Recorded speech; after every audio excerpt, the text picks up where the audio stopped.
আহুক পাও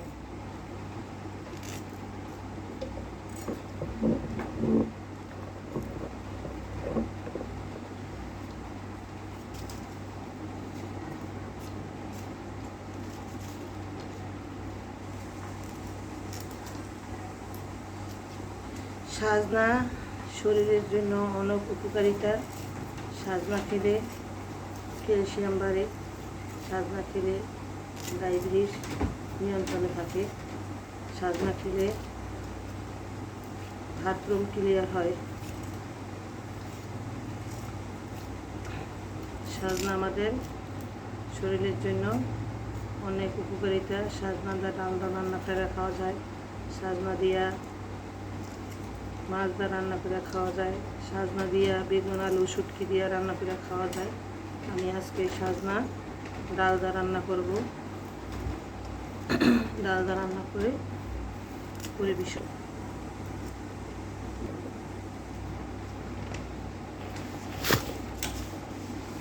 সাজনা খাইলে পেটের ব্যথা ভালো হয়।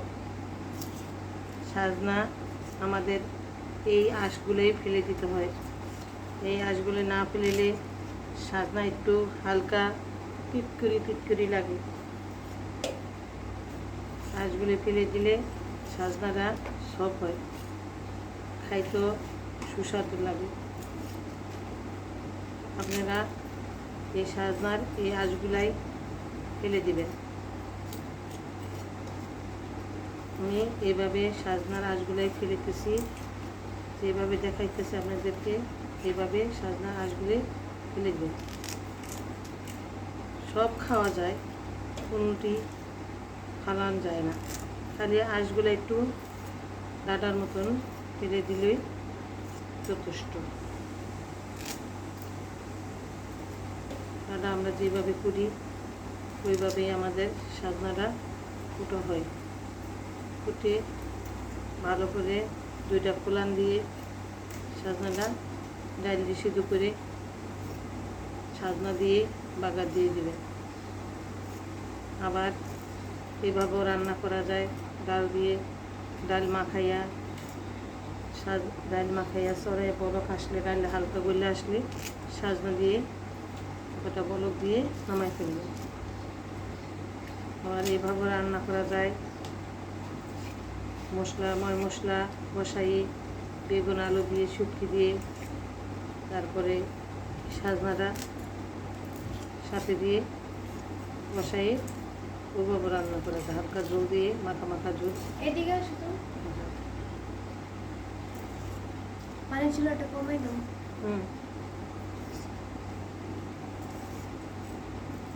সাজনা আমাদের অনেক উপকারিতা। আপনারা সাজনা খাইবেন। বাড়াতে কয়নি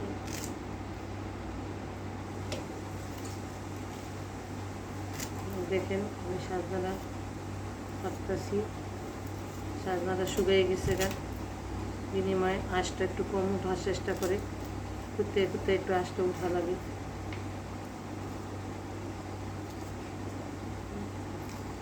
যে টাটকা সাজনা রইতো আরও সুন্দর আঁশটা উঠে যেত। আমার সাজনার একটু শুকিয়ে গেছে গা, এই জন্য সাজনা আঁশটা উঠতে একটু সময় লাগতেছে।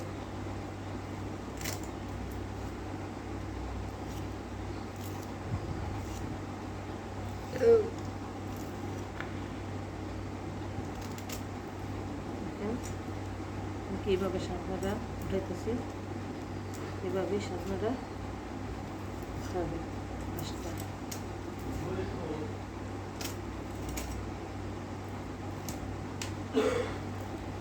আপনাকে যদি ভিডিওটা ভালো লাগে, সাজনা পোড়াটা যদি ভালো লাগে, আমাদেরকে লাইক দিবেন,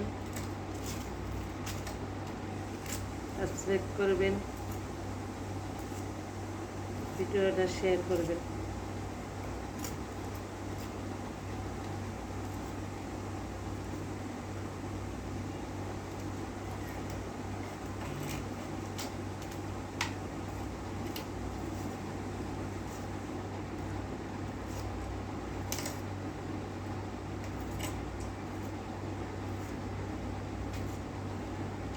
হুম